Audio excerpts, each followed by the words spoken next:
Hi అండి అందరికీ. ఈరోజు వీడియో ఏంటంటే ఒక సామెత చెప్తాను మీకు. మా ఫ్రెండ్ పెళ్ళికి వెళ్ళి మంచిగా తిని చదివింపులు అడిగితే ఆశీర్వాదాలను గాయించాను. అంతకన్నా విలువైన బహుమతి ఏముంటుంది చెప్పండి? దారి తెలియని చీకటిలో వెలుగు చూసి కాదంటానా,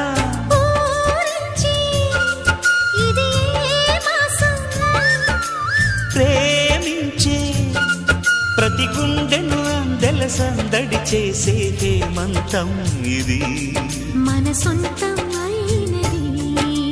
కిలకిల నవ్వే కోయిల కోసం వచ్చింది మధుమాసం.